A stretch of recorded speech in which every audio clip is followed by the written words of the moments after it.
Assalamualaikum. My name is Aisha Irfan and I'm from Section G. My topics are empowerment of Kisan through financial and digital inclusion and Smart Punjab program.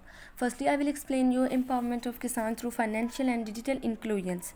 In other words, we can say it e-credit scheme. E-credit scheme was launched in October 2016 for a period of 5 years up to 2020 to 2021. Here arise government ने ये scheme क्यों launch की। जो उसका main objective था वो ये था कि स्मॉल फार्मर्स को इंटरेस्ट फ्री लोन्स प्रोवाइड करना। मींस वो बैंकर है चाहे नॉन बैंकर है, चाहे उसकी क्रेडिट हिस्ट्री है चाहे नहीं है, लेकिन प्रेफर किया जाता था कि उनको भी लोन प्रोवाइड किए जाएँ जिनकी कोई भी क्रेडिट हिस्ट्री नहीं है। उसके बाद आते हैं हमारे पास फाइनेंशियल इंस्टीट्यूशंस। मीन वो इंस्टीट्यूट जिन्होंने लोन प्रोवाइड किए। इनमें आता है दो तरह के, PFIs एंड MFIs। PFIs हैं पार्टिसिपेटिंग फाइनेंशियल इंस्टीट्यूशंस। इनके दो कमर्शियल बैंक है जो लोन प्रोवाइड करते हैं, उनमें है GT, BL एंड NBP। उसके बाद है माइक्रो फाइनेंस इंस्टीट्यूशंस। इनकी 3 ब्रांचेज हैं, Telenor micro finance bank, NRSP and Akhuwat Islamic micro finance. उसके बाद है credit lines. A revolving fund amounting to ₹2 billion has been provided to Akhuwat Islamic micro finance. 2 million rupees Akhuwat Islamic micro finance को provide किए जाते हैं। और जो बाकी है PFIs और MFIs हैं, उन्होंने अपनी अपनी क्रेडिट लाइन्स अपने अपने हिसाब से अरेंज की हुई हैं। Then allotment. During the current year 2019 to 20, rupees 600 million have been allocated for the scheme. Then conditions and terms. पहली condition operational authority means जो फार्मर अपने आप को रजिस्टर कराते हैं, ये एक अदारे के थ्रू होता है PLRA। Farmer registration for the scheme is being carried out through PLRA। PLRA is the Punjab land record authority. एक फार्मर के पास कितनी ज़मीन है, जो अपने आप को रजिस्टर कराना है, उसके पास कितनी ज़मीन है, कहाँ कहाँ उसकी ज़मीन मौजूद है, इन सब का रिकॉर्ड इसके पास मौजूद होता है। उसके बाद आता है eligibility criteria. Farmers having land up to 12.5 acres means ऐसे फार्मर्स को लोन दिया जाएगा जिनके पास ज़मीन 12.5 एकड़ ज़मीन मौजूद हो, या अगर इनके पास इतनी ज़मीन मौजूद नहीं है तो उनको भी प्रोवाइड किया जाएगा कि एटलीस्ट उनके पास 5 एकड़ ज़मीन तो मौजूद हो। जिनके पास 5 एकड़ ज़मीन मौजूद होती है उनको भी लोन दे दिए जाते हैं।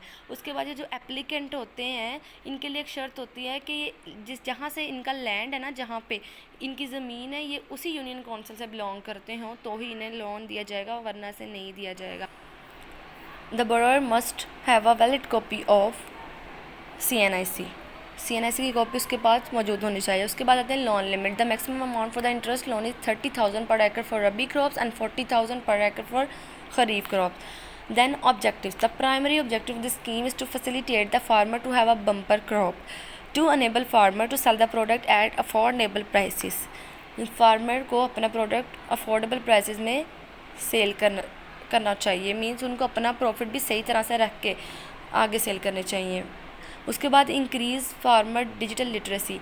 यहाँ पे क्वेश्चन अराइज होता है कि कैसे इंक्रीज़ करना है।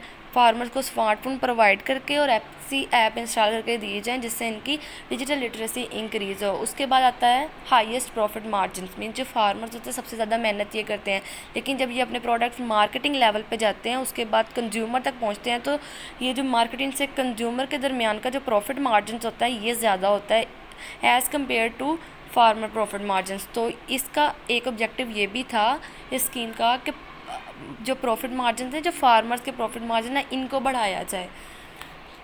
To encourage the under banked and non bank farmer into banking network, therefore around 70% of the loan is to be distributed to the farmer having no previous credit history.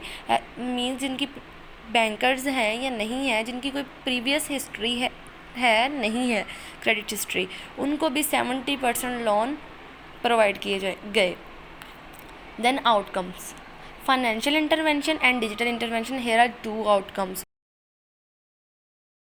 First one is financial intervention.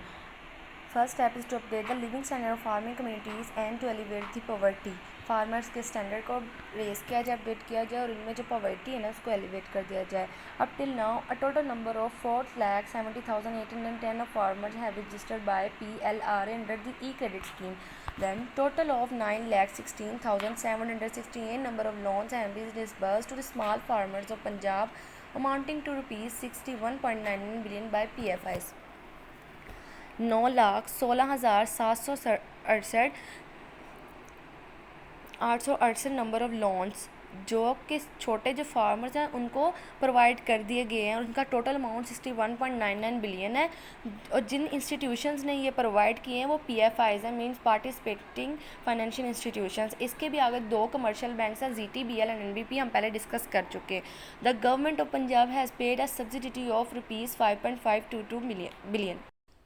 Second one is digital intervention. Its first step is to increase digital literacy among the farmers community. Here a question arises, how it happens. So Go Punjab has provided 78,677 number of subsidized smartphones along with the 10 agri mobile apps to the lonely farmers. में जो farmer थे उनको smartphones provide किए गए, उसमें 10 app install करके दी गई जिससे इनकी डिजिटल लिटरेसी इंक्रीज़ की गई। The remaining 31,323 numbers of handset will be disbursed later on. Then Smart Punjab program. SMART stand for Strengthening Markets for Agriculture and Rural Transformation. What is SMART? SMART is a transformative project that supports 15 out of 25 areas of reform of Punjab's agriculture. जो पाकिस्तान की government थी, specially जो पंजाब की government थी, उन्होंने एक world bank से एक लोन लिया गया था। इस पूरे प्रोग्राम को हम स्मार्ट प्रोग्राम कहते हैं। वर्ल्ड बैंक ग्रुप की आगे भी ब्रांचेस थी, इनके बहुत सारे प्रोजेक्ट्स थे हर कंट्री में। तो GIF पाकिस्तान में एक इनका एक प्रोजेक्ट था। GIF stands for global index insurance facility. ये जो इदारा था, ये जो ब्रांच थी, ये स्मॉल होल्डर फार्मर को लोन प्रोवाइड करते थे।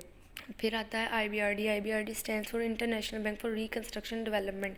IBRD वर्ल्ड बैंक ग्रुप का एक प्रोजेक्ट था, एक फाइनेंशियल इंस्टीट्यूट था जो वाशिंगटन में 1944 में बनाया गया और इससे $300 मिलियन लोन लिया गया है स्मार्ट पंजाब के through. Here are some objectives for Smart Punjab program.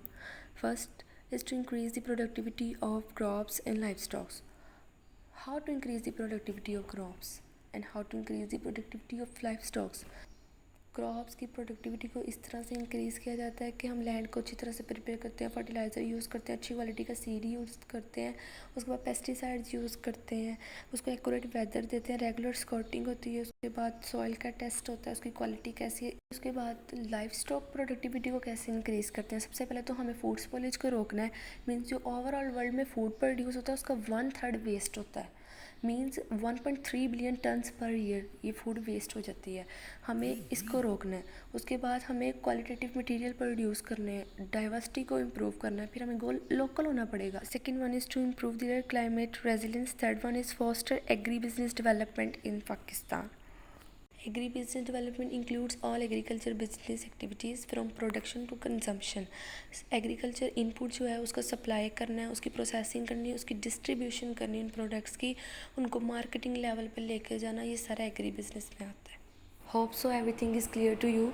Thank you so much. अल्लाह हाफिज़।